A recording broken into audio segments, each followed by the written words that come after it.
Ang Ginoo, mga igsoon, mianhi sa kalibutan, dili aron magpagarbo nga gamhanan siya. Dili aron himuon tang ulipon tungod kay gamhanan kaayo siya. Mianhi ang Ginoo sa kalibutan tungod kay gusto niyang himuon tang iyang mga anak. Sige, lingiyay mong tupad. Moangkon ka nga anak kas Ginoo, ingna ko no.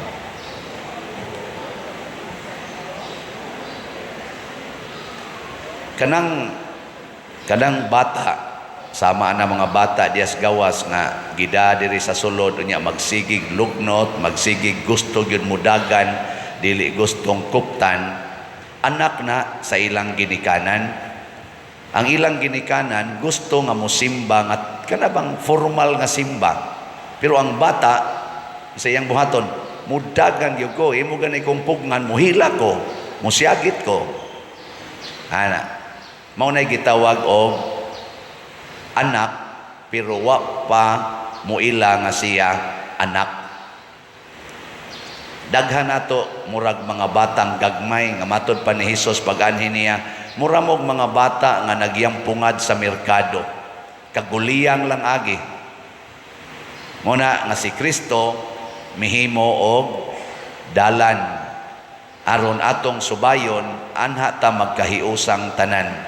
Dili pwede nga magsunod tas Ginoo sa ato lang kaugalingong kabubuton. Sige, ikaduhang lingi ing na proud ba ka nga igsuon mo ni Kristo? Ing na ba? Na proud ka? O murag mauwaw ka? Kay daghan ra ba nato murag mauwaw? Mauwaw ba? Nakita mga igsuon sa Ginoo. Gani, pila kabuk ninyo dinhi ang nagsigig yung angkon at tubangan sa mga tao nga igsuon nako si Kristo. Taas ang kamot. Kung naaman o galing. 1, 2, 3, 4, 5, 6. Unom ra kabuk. Sagara na to, mauwaw gyud. Mauwaw. Muna diri sa atong unang pagbasa niingon si Propeta Isaías, pagkatahom sa mga tiil ni adtong nagsangyaw sa maayong balita.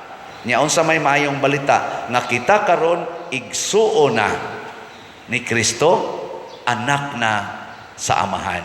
Pagkaninduta ang balitaan, makadawat lang gani ang kanang nangabroad nato dito, unya mo apply dayog citizenship sa Amerika, makadawat lang og order nga ikaw karon approve na nga US citizen na ka. I-picture pa, i-post pa. Makadawat lang gani green card holder na kas Amerika, asos i-post dayon oy. Yes, yes. Dream come true. Pero pag ingon nga anak kas Ginoo, moingon ba mong dream come true? Ug unsa may timaan nga kita proud nga anak tas Ginoo, atong buhaton ang mga buhat sa anak sa Ginoo. Sama pananglit niingon si Kristo, ibaligya ang tanan ninyong katigayunan ug ang halin ihatag sa mga kabus. Proud ba mo anak nga mosangyaw? Oy. Sige.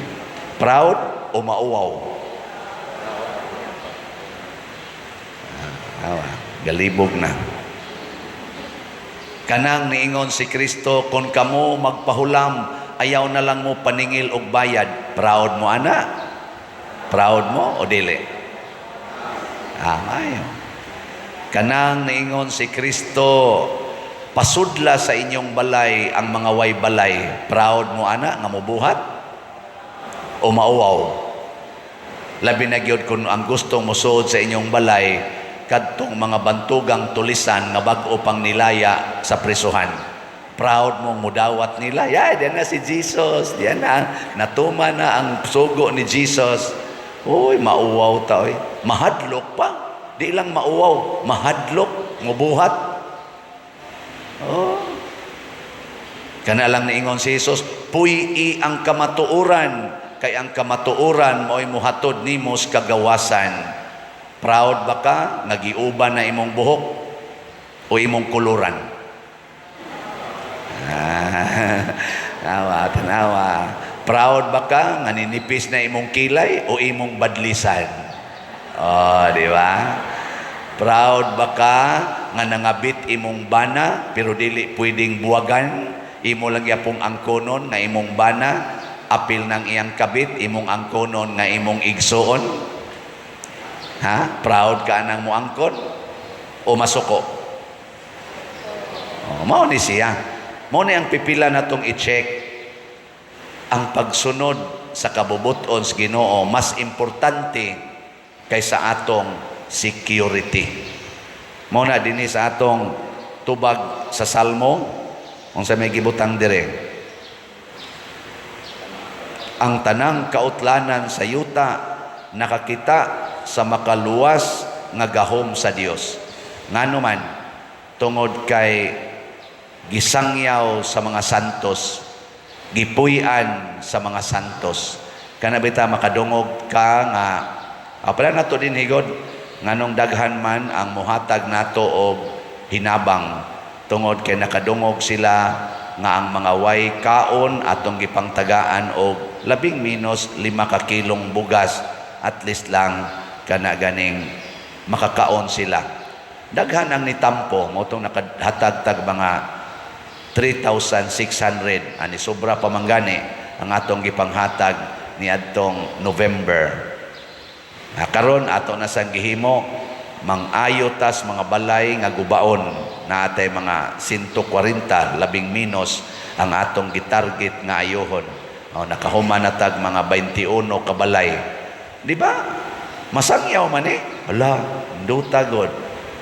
Masangyaw man gani nang ingon nga naay bata nga hydrocephalus pagkatao pobre kaayo nya gitabangan sa mga doctors, gitabangan sa mga nurses og sa mga tao i-post dayo sa Facebook mangno dayong kwarta minilyon kay para ioperas bata. No, mga inana.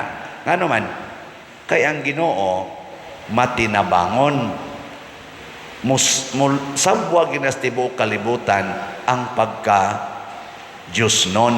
Basta atong puyan. Bisag naarakas inyo, sama ni San Roque. Dito raman to siya sa kakahuyan. Sama ni St. Therese of the Child Jesus. Dito raman to siya sa iyang kwarto. Gaantos atong iyang tuberculosis. Pero tungod sa iyang pag-antos nga way reklamo, kanabang ningon si Kristo, pasana ang imong cross matag adlaw. Ang gibuhat ni St. Therese ni sabwag sa tibuok kalibutan. Ang pagpakamatay ni Lorenzo Ruiz dito sa Japan, katong gasigi siya higugma sa nagpatay niya, maayo tong buhata dili. Maayo. Sila raman to dito. Si Pedro Calungsod katong gibangkaw siya kay nagbunyag sa bata. Gibangkaw, gipatay, gihiwa pag yung kunong lawas, gihug pag isdagat, kay gipakaon sa mga isda. Murag gilawog ba? Wa na may nakita paghuman. Pero nisabwag sa tibuok kalibutan. Ngano man kay ang Ginoo gani mao'y magbuot o ang Ginoo sang pagbuot atong sundon musabwag gina sa tibuok kalibutan. Kay ang Ginoo may nagbuhat sa kalibutan ug ang tibuok kalibutan gilukop sa iyang presensya. Ang iya lang gikinahanglan kita nga iyang giangkon nga mga anak muangkon sabta ta pinaagi sa pulong ug sa buhat nga anak tas Ginoo gilingya imong tupad ingna karong sunod tuig sugdan ka nato nga di na ta maningil og utang. Sige, ingna kon. Ingna ba? Musugot ba? Nya musugot gani ingna anak kas Ginoo. Di ba? Nya kay ang atong sitiyo gani tungod sa pipila nga misaksi ug naluoy sa atong mga himuonong balay, ang atong halin niabot nag 65,388 ka slots ni sobra na tag 1,300 388 ka slots. Oh, di ba? Salamat kayo. Nga ang ato sang paras kumbinto, ang SBF DAG, niabot ng atong halin og 5,043 ka slots. So, niabot na pod og nanay nahibili na lang 54,957 slots. O, kading atong SBF DAG, padayon gani natong ibaligya, tag 500 pesos per slot. Nga, sige lang itagpalit ani 500 pesos raman. Kining si Tio karon ra ni kutob. Mohonong nata. O niya ang ato sang disap karon na lang ni kutob. Ambot mahurot pa baka ni 13 na lang ka slots ang nahibilin, 13 slots nga tag 500,000 pesos per slot with 25% interest per annum. Na ini-takes nako, Father, unsa man gyud ka siguro nga tinuod ng imong giingon nga 25% imong ihatag, nako 99% siguro ni. Niya nganong siguro man ko kay sugo man is Ginoo, dim-an is sugo nako. Nganong moingon man kong sugo is Ginoo kay kining maong proyekto, kining kulumbari nga atong tukuron, gamito ni nato para sa kaayuhan sa simbahan, para sa kaayuhan sa katilingban, labi na Diyos mga kabos. Kung ato ganin ang himuon, di gyud ang Ginoo mo sa likway, iya ginang palampuson ang mga buhat sa atong mga kamot, basta i-dedicate nato sa iyang purpose. Pero para lang ni pagpadato sa pare, pagpadato sa mga kaubas pare, mawara ni daw aso. Na karon nakaparsyal na ta diha og 60 million, 6 million kapi na lang atong kuwang. Nya once ato na nang maimpas, musugo dayon tag process sa pagtukod sa kulumbari. Nya ang atong halin ana mo nay atong ibayad aning nang invest plus sa interest og atong palambo sa atong simbahan. Mahimo ba ni o dili? Porting himo hutdan ninyo palit ang 13 karon ha. Pledge mo 500,000. Bahala nag-unya na mos Enero muhatag or Pebrero ba mo muhatag, i-pledge lang karon kung interesado mong mo invest. Di lang usa dayon ang kwarta. Pledge lang. Father, musaad ko og duha. Father, musaad ko og usa. Father, musaad kog 5. Ana lang gud. Musaad kog 10. O ana, human dayon. Di ba? Ge, lingya imong tupad, inapila kay imong saaran. Ge.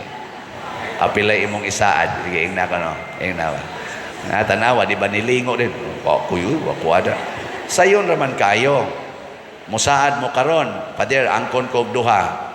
Ingkawa ra ba jud koy kwarta? To amang ko'y balay, ako lang tong ibaligya. Basig mahalin na to mga January. O ibaligya imong balay, higda na lang kas daplisdan.